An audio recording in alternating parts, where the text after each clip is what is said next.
Olá, sejam todos muito bem-vindos ao podcast sobre inovação em comunicação, que é uma realização aqui da FGV SMI, que é a nova escola de comunicação digital da FGV, em parceria com a Aberj.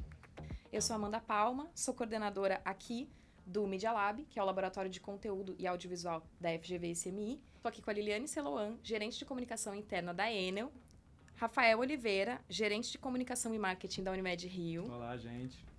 E Cláudio Bruno, diretor de inovação da Cortex. Opa. Bom, sejam todos muito bem-vindos, obrigada pela audiência. E primeiramente eu gostaria de informar que todos os convidados aqui autorizaram a utilização da sua voz e da sua imagem aqui nesse podcast. E também é importante lembrar que as opiniões aqui retratadas não necessariamente refletem a opinião institucional da Fundação Getúlio Vargas. Essa conversa de hoje é um aquecimento para o Aberj Trends 2023, que vai acontecer dia 19 de junho no MASP, com o tema A Nova Economia da Comunicação Corporativa, Tecnologias e Competências que vão moldar um time vencedor. E hoje a gente vai falar sobre inovação, mais precisamente sobre hubs de inovação, que são pontos de encontro, espaços de conexão, ecossistemas de inovação. Os hubs são verdadeiros catalisadores de transformação, reunindo startups, empresas, investidores, terceiro setor, governo, universidades, e se tornaram esse epicentro de colaboração, de criatividade, impulsionando a comunicação e a troca de ideias entre esses diversos atores. E, primeiramente, para a gente começar essa conversa, eu vou pedir para que cada convidado aqui se apresente, fale um pouco sobre o seu contexto, fale um pouco sobre cada um e sobre a sua área de atuação. Liliane, fala um pouco pra gente sobre como que é o seu trabalho lá na Enel, um pouco sobre comunicação. Vamos lá. Bom, gente, eu sou Liliane, eu sou gerente de comunicação interna na Enel. E a inovação pra gente faz parte do nosso negócio, né? Não existe empresa sem energia sem que haja inovação, né? E como comunicação, como pessoa de comunicação, a gente anda muito colado com a diretoria de inovação, tanto promovendo as ações que a empresa tem para fora, mas também entre os seus colaboradores. Então, a gente tem diversos programas para colaboradores focados em inovação, em trazer melhorias para os nossos processos, para o nosso negócio, tanto para o nosso dia a dia interno, mas também para a nossa interface com os clientes. Rafael, fala um pouquinho sobre você, sua área de atuação. Legal, eu sou gerente de comunicação e marketing na Unimed Rio. Cuido de todas as disciplinas, né, dentro desses temas dentro da empresa e participo também de um comitê de inovação que a companhia tem. Eu acredito muito que inovação, aí falando do ponto de vista organizacional, né, ela tem que caminhar para não ser uma área, um hub, ela tem que caminhar para ser parte da cultura da empresa e que todo mundo pense de forma inovadora, né? Acho que isso é que é capaz de realmente transformar as empresas, porque a gente fala de inovação e pensa num foguete, né, num negócio, a grande ideia, o grande produto, mas inovação pode ser apertar um parafuso melhor do que ele está ali e isso muda o jogo radicalmente.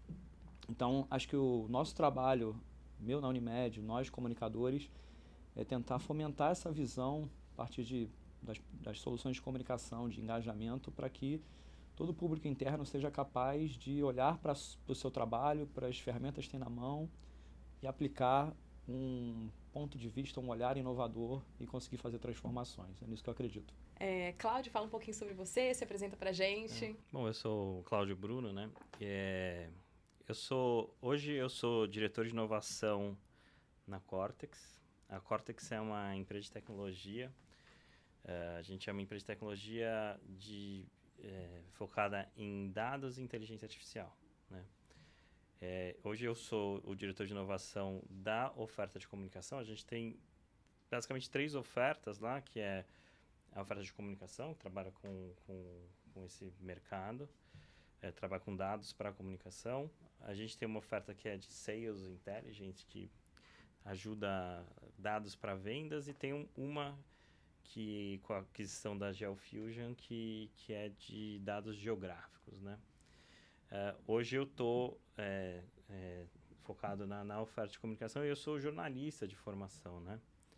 E eu fui fazendo uma carreira que foi indo para os dados, né? Eu comecei lá atrás, eu trabalhando na CDN, que é uma agência, com indicadores de reputação, eu fui começando a gostar disso. Aí eu comecei a programar, comecei a trabalhar com ciência de dados e hoje em dia o que eu faço é basicamente ficar olhando, entendendo o que está acontecendo nesse mercado e aplicando essas tendências para os nossos produtos, no caso de comunicação, né? E isso, basicamente, inovação é o meu dia a dia, assim, sabe? Eu trabalho com isso e aí nesse entendimento, né? O que é inovação, né? Eu vou sentar lá para conversar e às vezes cara, é uma mudança simples que pode impactar o negócio, assim. E também tem o desenvolvimento de um GPT dentro da Cortex. Então tem esses dois universos, desde o mais simples, que às vezes são mais impactantes, e o mais complexo, né? E na Cortex a gente é uma empresa inovadora, assim, a gente tem obrigação de ser inovadora. Nossa, muito interessante. E agora eu quero saber de cada um, por exemplo, Liliane e você. Vamos começar entendendo, compartilhando exemplos com a gente sobre como que a Enel promove a inovação na sua comunicação interna. Legal. A Enel, só para dar um pouquinho de contexto, é uma empresa de energia multinacional, né? A gente trabalha em todas as frentes, desde a geração à distribuição de energia. E em 2016 a gente teve um reposicionamento de marca mundial. E junto com esse reposicionamento de marca, a gente mudou também o nosso propósito, né? Então, assim, resumindo o nosso propósito, hoje a gente fala de Open Power, né? Que significa abrir a energia, né? E aí, quando a gente fala de abrir a energia, a gente fala de abrir a energia para mais pessoas, para outras empresas, para mais parcerias. Então, a inovação, ela está completamente inserida nesse contexto, né? Então, hoje a gente trabalha com esse conceito de Open Power, quando a gente trabalha com os núcleos com os hubs de inovação que a gente tem dentro da empresa, todo o trabalho que a gente faz com startup, universidades, a gente tem muitos projetos de pesquisa e desenvolvimento, né, que também é uma frente que faz parte do setor elétrico, né, como eu falei, não existe empresa de energia que não tenha investimento em inovação, porque a gente tem ali uma linha do nosso lucro que a gente tem que investir em projetos de pesquisa e desenvolvimento. E a gente tem alguns programas voltados para dentro também, né? Então, dentre eles, a gente tem um programa de inovação incremental, que esse ano está fazendo 10 anos. Ele é bem na linha do que o Rafa falou. A gente premia os colaboradores pelos projetos que eles desenvolvem no dia a dia, né? Então, é exatamente isso, de mostrar que a inovação, você não precisa de um super mega projeto com resultado incrível, né, com anos de pesquisa, para dizer que você é uma pessoa inovadora. Então, a gente estimula que o colaborador inscreva seus projetos do dia a dia, né? Aqueles projetos de, às vezes, uma mudança de processo, um parafuso que ele apertou diferente, um equipamento que ele implementou na ação dele. Então, a gente, todos os anos, premia. Hoje, a gente tem mais de 1.500 projetos premiados, com mais de 10 mil pessoas que já participaram desse programa. A gente, em comunicação, por exemplo, no início a gente não se via capaz de participar desse tipo de programa. A gente achava que era mais para as áreas técnicas, né? E desde o ano, tem cerca de 3 anos, a gente, como área, começou a participar ativamente também desse programa de inovação. Então, em comunicação interna, a gente já ganhou alguns prêmios, né? Com projetos simples. Então, por exemplo, na época da pandemia, a gente criou uma websérie que ensinava as pessoas a utilizar as ferramentas digitais que a empresa dispunha naquele momento. Que a gente não estava tão acostumada, porque na época a gente saiu do presencial e foi para o home office. E tem uma inovação de narrativa aí também, porque já contando em forma de uma história, uma websérie, já foi feito um roteiro, e era uma muito legal. Uma websérie de um tema que era o que as pessoas precisavam, então a gente ensinava a usar o Teams, ensinava a organização do seu trabalho. Parece uma coisa super simples, mas virou benchmark para o grupo no mundo inteiro. A gente traduziu essa websérie para 5 línguas, até em romeno a gente traduziu. Que legal. Né? E a gente foi premiado nesse programa de inovação da empresa por conta dessa inovação que era algo que parecia simples, que poderia ser considerado algo do nosso dia a dia, mas que de fato teve um impacto, né, importante dentro do negócio e que ajudou vários colaboradores, né? Então, é assim que a gente vê a inovação. E a gente também tem os programas de inovação que são, né, de projetos de novas ideias que partem de colaboradores, que podem se juntar com empresas, podem buscar outros fornecedores para apoiar. E são projetos que a gente chama de Make It Happen nesse programa, né, que é de fato fazer acontecer. Então, você tem uma ideia de algo que não existe ainda, então a empresa dá apoio para que esses grupos se formem e que eles consigam construir esses projetos. E aí a gente disponibiliza um embaixador de inovação, que é um colaborador voluntário, que são aquelas, né, aquelas pessoas que têm mais interesse pelo tema, são mais engajados, e eles ajudam esses grupos a construírem projetos do zero também, tá? E no geral, em comunicação, o que a gente faz? A gente apoia muito na divulgação de todas essas frentes, né? Tanto na divulgação externa, né, de posicionar a empresa como uma empresa de fato inovadora, que está no mercado buscando parcerias, apoio, né, e buscando novos projetos para melhorar a relação do público em geral com a energia, e também para o público interno, para que as pessoas se sintam motivadas e engajadas a estar o tempo inteiro inovando e participando dos programas que a gente tem internamente. Ai, incrível, Liliane. Eu amei. Uma relação direta com a inovação com a comunicação, né? Que geralmente, como vocês bem citaram aqui, a gente relaciona a inovação a algo muito futurista e foguete, etc. Mas a inovação, ela está em tudo, né? Inclusive na comunicação. E claro, né, ainda mais aqui onde a gente está, estamos na Escola de Comunicação Digital da FGV, onde a gente está diariamente também pesquisando isso. Então, isso é muito interessante ter essa conversa aqui com vocês. Eu tô adorando. E, bom, Rafael, compartilhe um pouco com a gente também como que acontece esse processo, esse estímulo à inovação em comunicação lá na Unimed. Então, aí, para a gente começar, primeiro eu preciso posicionar a Unimed Rio, né? É uma cooperativa de médicos, uma das classes mais conservadoras por formação, né? O médico, ele vai tentar, na profissão dele, o mais disruptivo é a última solução, né? Ninguém vai abrir a barriga de alguém antes de tentar outras soluções. Então, é a natureza da empresa ser uma empresa mais conservadora do que de inovação. Porém, acho que nenhuma empresa hoje mais vive sem esse direcionamento de buscar soluções inovadoras. Em paralelo a isso, o setor de saúde suplementar, na minha visão, é um dos setores que menos caminhou na direção da inovação nas últimas décadas. Se olhar o setor hoje, o que ele era na década de 90, 2000, é muito parecido. Então, acho que e agora as coisas estão começando a acontecer, então vem aí provavelmente um grande boom na saúde suplementar, voltado para a inovação.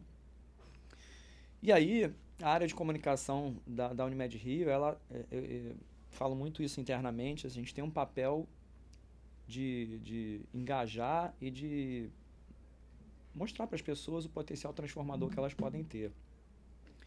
Então, para dar exemplos aqui, ficar mais claro, acho que alguns trabalhos que a gente fez e que mostram esse potencial de como a comunicação pode mexer com as engrenagens da empresa, né? A gente fez uma atualização do projeto de cultura da empresa, conduzimos uma pesquisa em todos os níveis hierárquicos da empresa e a inovação foi apontada como uma característica necessária para a nova cultura da empresa, do nível mais baixo ao nível mais alto. Então, uma percepção geral. A voz da empresa disse, nós precisamos ser mais inovadores enquanto organização. E isso meio que avalizou e chancelou uma série de coisas que vieram a seguir, né? Porque a gente falou lá atrás que iria ser assim, então como é que agora não? Eu tenho uma frase que eu gosto muito, tem uma frase que eu gosto muito, que eu não sei de quem é, infelizmente, que é, quando os valores são claros, as decisões são óbvias. Então, se está decidido que nós queremos ser mais inovadores, quando chegar numa decisão de não vamos não, como não vamos não? A gente disse que a gente queria ser, então não tem dúvida nesse momento, né? E a gente fez alguns projetos, um de muito destaque, premiado no Prêmio Aberge, foi o case do GPS, a gente ganhou o case regional aqui, e a gente se uniu com um hub de inovação aqui do Rio, que é a fábrica de startups, agora mudou o nome, é Boulder. Eles nos assessoraram, a gente fez um treinamento sobre inovação para liderança. Em seguida, a gente lançou um projeto, um desafio interno, em que a gente trouxe ali 5 grandes problemas na empresa e essas lideranças, elas convocaram pessoas multidisciplinares de diferentes áreas, não sempre a mesma equipe ali, né? E voluntários puderam se inscrever, e aí o papel da comunicação está em dar toda a visibilidade e criar atração para a proposta, e os voluntários se inscreverem, toda a parte de engajamento também. E a gente teve surpresas muito positivas. Tem um case, o resultado que eu sempre uso como case, a gente tinha e assim, eram problemas de negócio. Então, a gente tinha um problema contábil que há 45 anos acontecia, que a empresa tinha uma defasagem de 45 dias. A gente fechava a contabilidade de mais 45. E isso era um problema que assim, a gente é regulado pela ANS, então eu tenho que dar os dados para a ANS, mas eu não tinha os dados quando a ANS pedia. Era um problema 45 anos. Em menos de 6 meses a gente resolveu, trouxe isso para D mais 6, e os 6 ali, para diminuir, ficou detalhado que era uma questão sistêmica, de ajuste sistêmico a partir de agora. Então é isso, foi um ajuste de processo, gente de várias áreas combinadas olhando para aquele negócio, gente que não tinha a menor ideia do que era a contabilidade, mas por que não faz assim? Né? Mas às vezes quem não está envolvido consegue ter uma visão ampla, né? É o que a gente no design chama de visão abdutiva, né? Você está fora do campo ali, não está contaminado. E achei interessante que você falou, você já falou a gente falou, né, de inovação nas pequenas coisas, você falou de inovação como valor, e achei interessante uma inovação de processo. Muitas vezes a gente só vê a inovação como o resultado final, mas um processo inovador, né? Se você olhar porque eu estou dentro da indústria de saúde suplementar, mas do segmento de serviços. Pensa aí, qualquer empresa que você é cliente do setor de serviços, se você não é capaz de imaginar uma melhoria de processo. É um monte. Então, assim, muitas! Então, Toda vez que eu ligo, é isso. Então, acho que a gente tem o dever, de fato, assim, óbvio que tem gente e demandas que vão demandar um pensamento muito estratégico e muito mais rebuscado, digital, tecnológico, sei lá o quê. Mas 80% tá ali, sabe, no dia a dia, e que a gente faz uma diferença brutal para o cliente, para o público que for, né? Então, acho que esse é o caminho. A gente teve um sucesso muito grande nesse case. E a ideia é que a gente perpetue isso, né? Criando desafios novos e maneiras novas, e a comunicação entra nesse aspecto. De, como a Liliane trouxe, de dar uma linguagem. Eu fico falando muito assim, funciona a gente continuar falando como no início do século, né? Parece até esquisito falar isso, escrever textos, 4 parágrafos, ou a gente vai fazer um vídeo meio TikTok, é assim que as pessoas se comunicam hoje. Então, a minha possibilidade de conseguir engajamento é muito maior, na minha visão, quando eu falo e uso os canais, uso a linguagem e os canais que as pessoas estão acostumadas no dia a dia, né, das suas vidas a se engajarem. Mas a sensação é que elas entram na empresa e entram num negócio, uma caixa, né, diferente, onde a comunicação funciona de outra forma. É óbvio que o engajamento vai ser menor. Então, acho que essa aproximação da linguagem, dos canais e o entendimento, um ponto que eu acho muito importante do profissional de comunicação, que ele cada vez mais precisa entender mais de outras coisas do que além de comunicação, sobre liderança, sobre engajamento, sobre teorias da motivação. Eu hoje olho para a faculdade e falo, nossa, eu devia ter prestado mais atenção nas aulas de sociologia, de filosofia. Nossa, ali que está o gancho do negócio, sabe? Isso que muda o jogo. Então, assim, esse acho que é um panorama para não me estender muito mais. Acho que esse é como eu vejo. Eu tenho uma coluna na Berge e eu escrevi sobre isso, assim. Exatamente o que você está falando. O quanto que o profissional de comunicação, mas é profissional de maneira geral, assim, a gente é intuitivo, assim. Aí, a gente entra numa estrutura que está pronta ali, a gente sai, tipo, só remando, assim. E a gente esquece de parar para olhar, porque a gente está inserido num contexto social e que é super importante, né? Que é olhar para a filosofia. A filosofia e matemática, às vezes, são coisas que podem gerar um impacto na sua vida muito maior do que você imagina. De ter um pensamento crítico, de entender, até porque a gente tem questões de ideologias e coisas que você tem que saber, e como que funciona a estrutura do conhecimento, tudo isso é importante. Eu não sei se faz sentido esse adendo, Não, fez total sentido, fez total sentido. E na verdade, Cláudio, eu vou te perguntar agora também, para você contextualizar, no caso da Cortex, como que funciona esses processos de inovação na comunicação. O meu processo, ele é diferente, né, dos dois, porque eles são profissionais de comunicação corporativa que estão dentro de uma instituição e que são outros core business, assim, né? Então, eles estão dentro de de uma estrutura que é do setor de saúde suplementar e de energia, e você está comunicando isso. Eu tenho um desafio diferente porque a gente é uma empresa de Big Data e eu não estou na área de comunicação, né? Tem o pessoal lá que faz essas questões que são de comunicação corporativa. A gente tem um produto de dados para comunicação, para ajudar eles a trabalhar melhor, né, no dia a dia, assim, ser mais científico, né, nas suas decisões, sair um pouco dessa coisa do achismo e conseguir ser mais científico, até para conseguir conversar com o resto da empresa, que na maior parte das vezes são engenheiros, né? Engenheiro domina o mercado, né? E aí, engenheiros médicos, né, que são outras formações e até outra estrutura de construção de pensamento. E nesse sentido, assim, a gente tem uma obrigação na Cortex, e é onde que eu atuo, né? Eu não estou no dia a dia atendendo cliente, eu já fiz isso, mas não faço mais.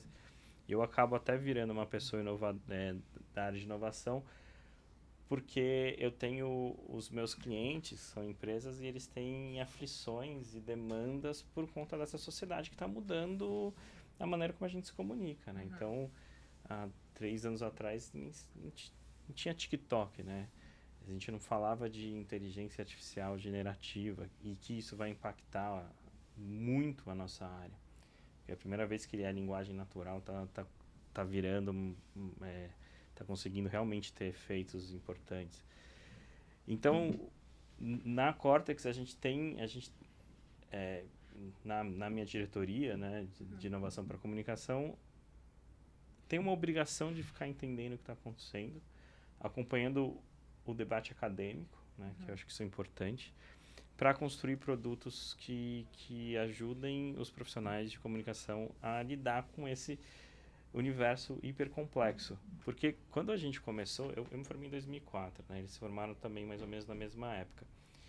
Era outra maneira de trabalhar. Era completamente diferente, assim.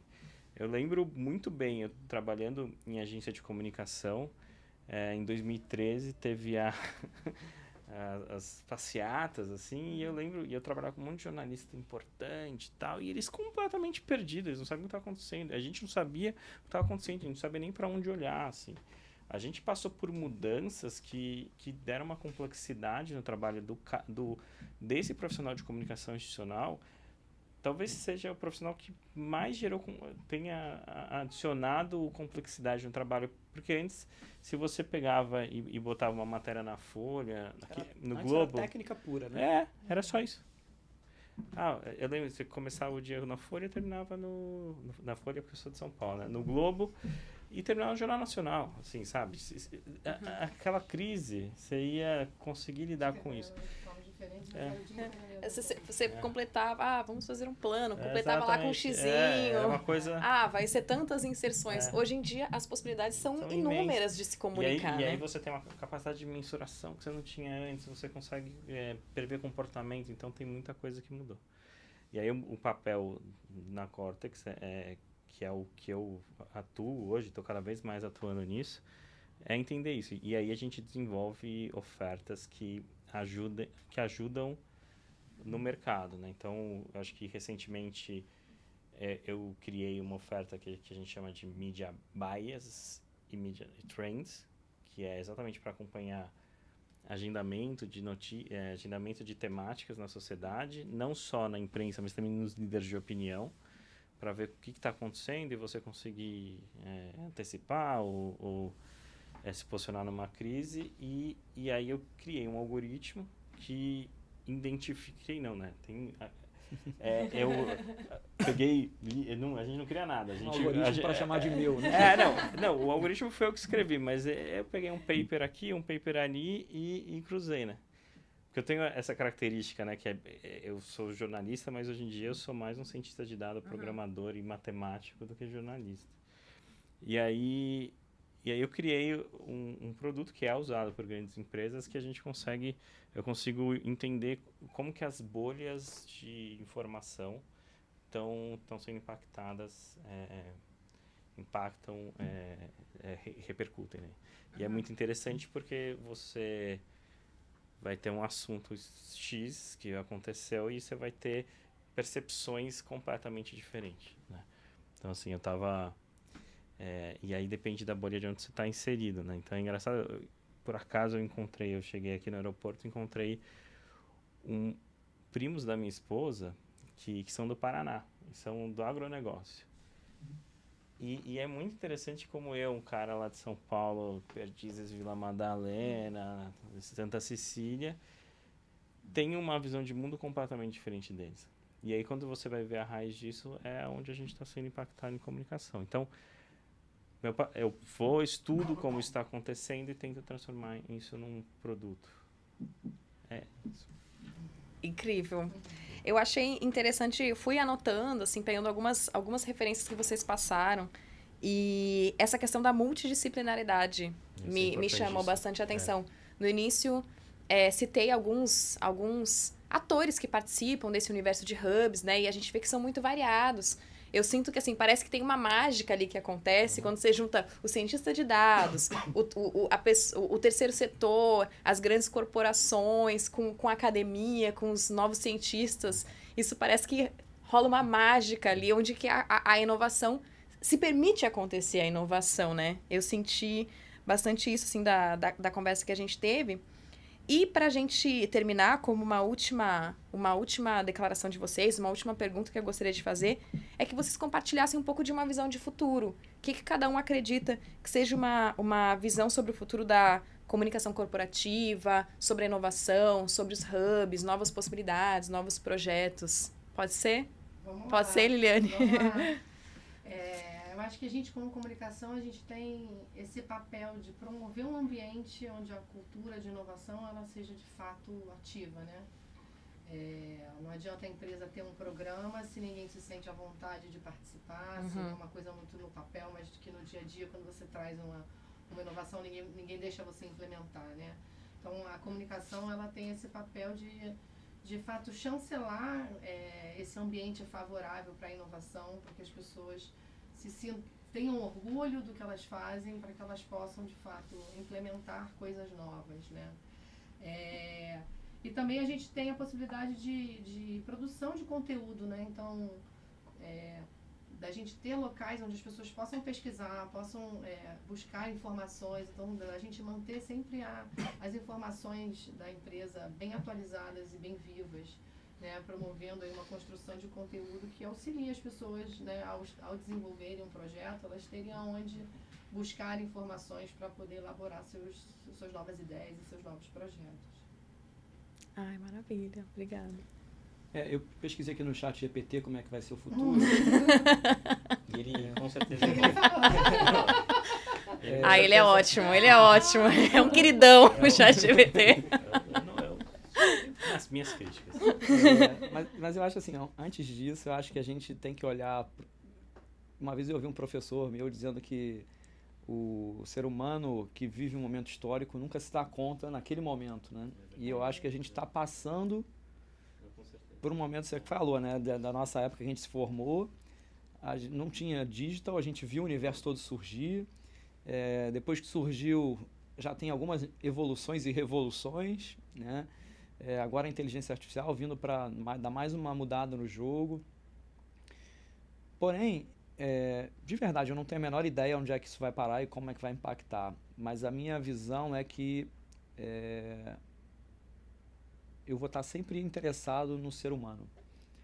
Em acho que quanto mais a tecnologia ou o digital avançar, vai haver um outro lado que vai ser necessário e que eu, como profissional de comunicação, vou precisar estar muito antenado em como é que esse cara vai reagir, como é que a gente vai se relacionar nesse mundo novo. E esse é o aspecto que talvez seja mais relevante para mim hoje, entendeu? Como é que eu, como área, como minha equipe, vai se posicionar para ajudar nisso que eu falei de... E agora? Como é que a gente ajuda? Como é que a gente transforma? Como é que a gente tira os atritos do caminho? Possibilita a inovação? Se é para ser inteligência artificial, beleza.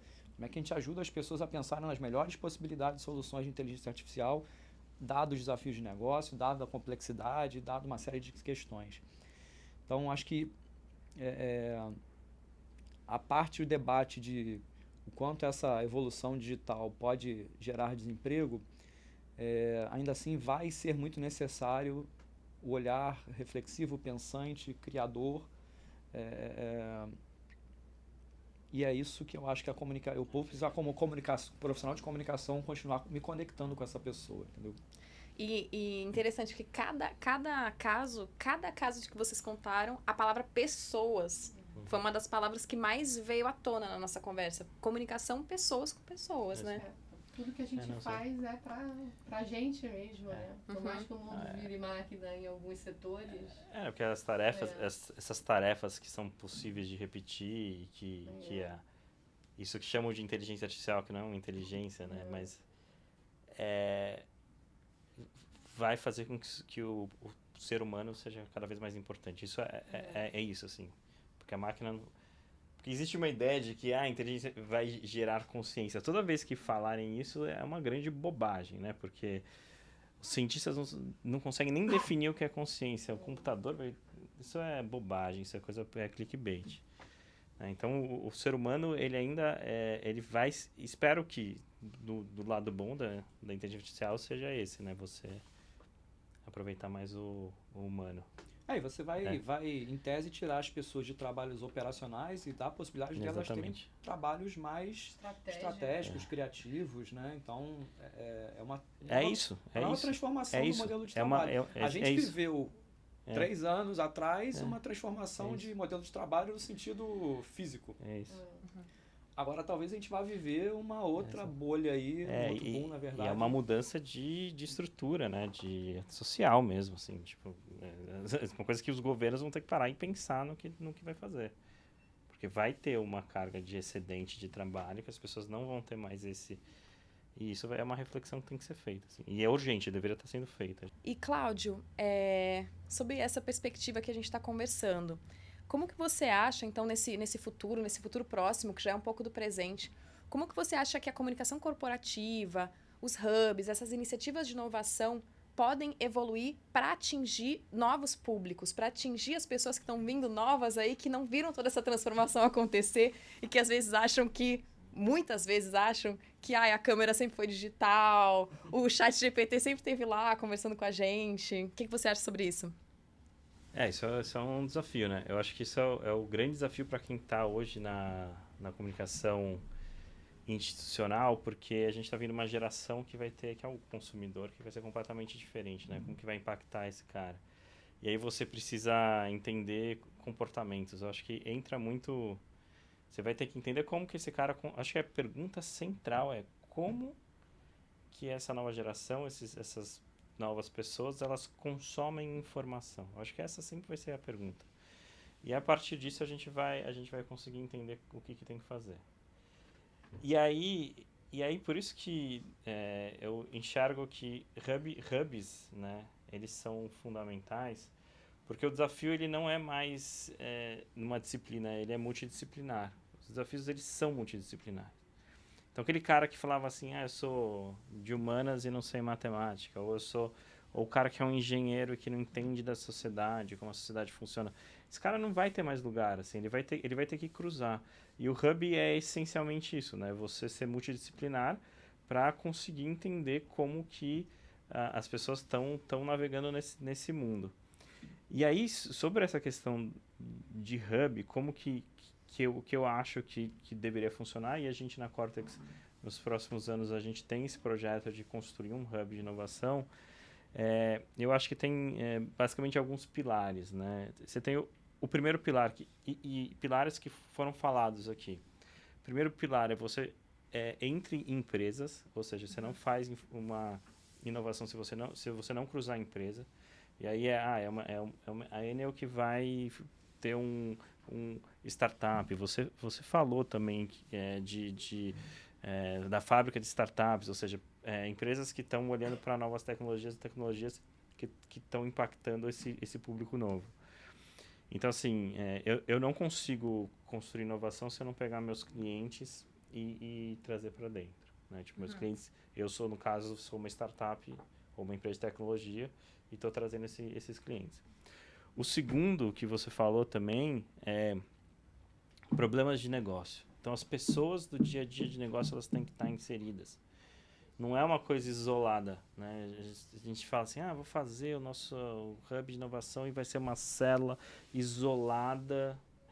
Não, isso não vai funcionar, porque como que você vai voltar para o negócio? Como você sabe que tem um problema que você vai querer resolver? Bate na questão da cultura. Quando voltar e a cultura for exatamente, não vai ser exatamente. Você tem que você tem que voltar para a empresa, né? Você pode sair e olhar para esse problema, mas tem que voltar para ele. Eu estou falando isso porque a gente está pensando a gente está nesse dilema de construção do hub, né?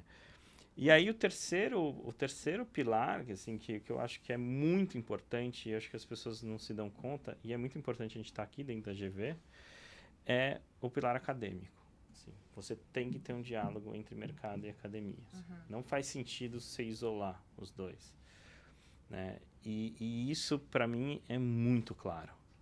E todas as revoluções tecnológicas que a gente está vivendo hoje, ela parte de alguma pesquisa da academia com alguma empresa. E eu vou dar um exemplo. O ChatGPT ele só é possível por conta de uma revolução no algoritmo que eles chamam de Transformer, que é uma rede neural, que ele é descrito, acho que em 2017, eu estava lendo o paper agora no avião, quando eu estava indo para cá. Eles escreveram um paper que chama Attention is All We Need, que é uma estrutura que você pega texto, transforma em número e começa a processar esses números. Eles fizeram uma estrutura de um algoritmo que é o que gera o ChatGPT, essa ideia do GPT que estão chamando de inteligência artificial generativa, né? Porque generativa é porque você fica acertando, né? Gerando a partir de um histórico. E isso só foi possível, e toda a revolução que está tendo assim foi porque o pessoal do Google Brain, junto com um pesquisador da Universidade de Toronto, eles publicam um paper, sabe? Tipo, eles constroem um conhecimento acadêmico e disponibilizam isso num paper. E aí todo mundo, a comunidade de inteligência artificial leu aquilo e aí ele consegue fazer um processamento de dados lá que é bizarro, só demora 2 dias, né? O cara fala assim, não, só a gente conseguiu diminuir para 2 dias, né? Tipo, o processamento, que é muito dado. E aí a comunidade de inteligência artificial, que é academia e empresas, então, ou seja, você tem dentro do Google, dentro do Facebook, dentro da Cortex agora, estruturas que são como se fosse um centro de pesquisa da universidade, só que você precisa ter a chancela da universidade. Porque a universidade é que sabe construir conhecimento, né? Então, como que eu construo um paper, né? Eu preciso, né, publicar, eu preciso, sempre estar junto com a universidade. E você está tendo uma revolução que é realmente que é diferente do metaverso, que é um pouco de enrolação, essa que está vindo pelo ChatGPT, não o ChatGPT em si, mas o que está por trás, é exatamente o resultado de um hub, né? Que é o Google Brain, assim, que é você olhar para problemas de negócio com acadêmico, assim, sabe? Tipo, eu acho que, para mim, o futuro é esse. Posso dar 2 contribuições rápidas em cima do que ele falou? Primeiro é que, assim, olhando para a comunicação, eu acho que a gente, pelo mundo de hoje, não é mais aquela coisa que a gente vai dar informação, isso acabou. Né? O que eu acho que a comunicação tem, que ajuda muito nesse aspecto, é o contexto. Então, a informação, ela hoje é que nem água, ela acha um caminho e commodity, vai, commodity, todo mundo tem, acabou essa exclusividade, que a comunicação institucional é que vai divulgar, não existe isso mais, né? As coisas fluem, mas o contexto não, as pessoas têm informação, mas não tem contexto. Isso ajuda muito a estruturar esse hub, então, e as novas gerações, novos públicos. Porque é isso, tem uma parte que chegou ali que não tem uma parte da história e outra parte que também não tem o conhecimento. Então, quando você dá contexto para todo mundo na mesma página, a coisa tende a fluir melhor. Contexto e linguagem, né, Rafa? Porque também tem isso, né? Às vezes a gente dá o contexto, mas na linguagem que o jovem não pega. Exatamente, então a gente tem exatamente. que aprender a falar a língua de quem está buscando aquela informação, né? Que é um desafio nosso como comunicação também. E o último ponto, que é um conceito que eu ouvi recentemente, que eu achei brilhante, já existe, eu que não tinha conhecimento, é o de diversidade cognitiva. Se fala tanto de diversidade, né, e é tão relevante, tão importante no nosso país, especialmente nas situações que a gente vive, em termos de raça, enfim, todos os aspectos possíveis, mas o passo seguinte disso é, uma vez que você teve avanços nisso, sucesso ou avanços, não adianta nada, aí são só números no balanço. O ponto é, vamos usar essa diversidade toda de forma cognitiva, ou seja, todo mundo colocando a bagagem, o histórico, o repertório a favor de uma construção de inteligência coletiva de fato. Então, acho que o Hub, nesses dois aspectos, contexto e diversidade cognitiva, onde todo mundo, gente diferente é capaz de conversar, é aí que surgem os grandes estalos. É isso, botar pessoas com visões de mundo completamente diferentes. Visões de mundo, eu tô falando estruturalmente, né? O engenheiro, que é um físico aplicado, e o jornalista, o RP, o publicitário, que é um cientista social aplicado. Você tem duas epistemologias completamente diferentes. Quando você junta esses dois caras, aí, que é isso, né? Você vai conseguir gerar alguma coisa. E aí, reforçando, eu gosto muito de pensar que a inovação, ela é a criatividade corporativa. O cara, você ser criativo dentro de uma corporação. Isso que é inovação. E é isso, né, que vocês estavam falando, assim, eu mudo um processo e eu sou, né, eu estou sendo criativo, criando algo novo. E aí isso depende muito de construção de cultura da empresa. A gente você pensa em inovação, você pensa muito no Google, né, e eles têm lá o cara tem que ter, ou não sei se tem ainda, mas tinha que ter 20%, 30% do tempo dele para pensar novos projetos. Para inovar. Mesmo que sejam projetos pessoais, né? Não, e projetos pessoais, isso é muito importante, cara. Faz parte dessa, você não tá... Mas vários o Gmail é um projeto que alguém desses 20% aí criou e assim vai. É isso, então, é isso. E aí entra na questão, acho que a gente estava falando aqui, que a gente vai ter que se adaptar como sociedade, né? Porque você vai...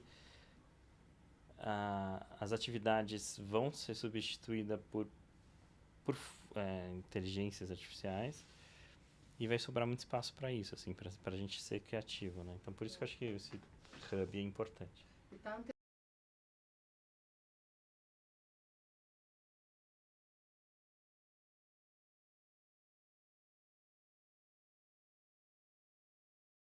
Veio e mudou Nossa, a forma era impressionante. da gente se relacionar com o transporte. Eu não conseguia pegar um táxi. Tinha uma época que você tinha que ligar.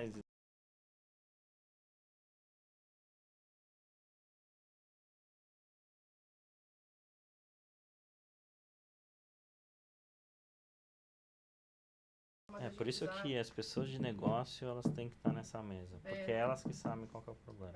E aí a gente volta ao papo das pessoas, né? Se a gente não estiver conectado entre nós como gente, a gente às vezes, né, vai deixar passar inovações por não entender quais são de fato as necessidades da nossa geração, do momento que a gente está vivendo. Porque é a partir do que a gente precisa que as coisas surgem, né? As novidades acontecem. Bom, gente, muito obrigada por essa conversa. Eu adorei conversar com vocês. Infelizmente, a gente está chegando no momento final aqui do nosso podcast. Claro que a gente ficaria aqui conversando sobre esses assuntos até amanhã, são infinitos, né? O Infinito Cast, a gente já pode começar a pensar nesse projeto aí. E uma palavra final de cada um para a gente se despedir aqui da nossa audiência. Obrigada também para quem acessou. Já se inscreva no nosso canal da FGV CMI para mais conteúdos como esse. Liliane? Vamos lá. Acho que nós, como profissionais de comunicação, temos um papel aí importantíssimo no futuro, na inovação, né? Então, da gente manter sempre essa cultura ativa, né? Trazendo novos públicos para tudo que a gente faz. Tentando, de fato, chegar nas pessoas com o conteúdo que elas querem, da forma como elas querem, na linguagem que elas entendem. Quando a gente está sempre se atualizando em relação ao que as pessoas esperam da gente como profissionais de comunicação. Obrigada. Primeiro eu queria agradecer a FGV e a ABERJ pelo convite, a oportunidade. Acho que esses papos são sempre ótimos para a gente refletir, né, oxigenar. E tem uma pergunta que geralmente fazem, né? Em que momento do mundo, da história você queria ter vivido e tal. E acho que muita gente, em algum momento do futuro, vai querer ter vivido esse momento que a gente está vivendo. Então, a minha sensação é que eu estou no momento, no lugar e no tempo certo, sabe? Na hora certa, no lugar certo. A gente tem desafios incríveis e eles são estimulantes, são realmente desafios desafiadores e trazem um olhar para a comunicação, uma relevância, uma importância para a comunicação organizacional, corporativa, ser cada vez mais importante dentro das empresas, né? Então, acho que é essa minha visão otimista. Pode vir as mudanças que vierem, a comunicação vai ter seu espaço, seu lugar e vai ser muito relevante. Obrigada, Rafa. Eu aproveitando o gancho, eu acho que a comunicação ela está cada dia mais relevante, assim, né? Acho que o PR ali, a comunicação corporativa, ela chegou na mesa de decisão e ela não vai sair, cada vez mais vai ser mais importante, assim, porque a gente vive num mundo, esse mundo de hiperconectado, ele é um mundo de risco reputacional constante, né? E eu acho que assim, uma das batalhas assim é conseguir gerar essa consciência nos executivos das empresas. Assim. Normalmente eles vão olhar para isso quando o negócio o problema já aconteceu. Já aconteceu, né? Assim, eu acho que isso é uma cultura que nos Estados Unidos, por exemplo, tem mais do PR tá na mesa e decidir mais coisas. E aqui no Brasil a gente tem que entrar nesse momento, assim. E as tecnologias de comunicação, elas estão evoluindo num nível que basicamente o trabalho vai depender de criação de reputação, né? Por isso que eu acho que seria muito importante que as empresas cada vez mais tomassem consciência disso. Não dá para não ter profissionais de comunicação na mesa de decisão, porque a comunicação é o mais importante hoje em dia. Assim, é o mais importante. Às vezes você não precisa nem fazer, às vezes as pessoas nem fazem direito, mas se comunicam bem, elas ganham espaço, né? Muito obrigada a todos, obrigada para quem ficou assistindo. E esse tema que nós conversamos hoje e também outras tendências de comunicação empresarial vão ser pauta no ABED Trends 2023, que vai ser dia 19 de junho no MASP, em São Paulo. Faça a sua inscrição através do site da ABED, as inscrições estão abertas. Não perca esses debates que vão acontecer por lá, vão ser muito interessantes. E obrigada, se inscreva aqui no nosso canal e acompanhe também as redes sociais da FGV CMI para sempre ficar por dentro de tudo de mais inovador na comunicação, em ciência de dados, que a gente está sempre produzindo bastante conteúdo para vocês. É isso, gente. Obrigada. Obrigada a todos. vocês. Até a próxima. Tchau. Até a segunda temporada.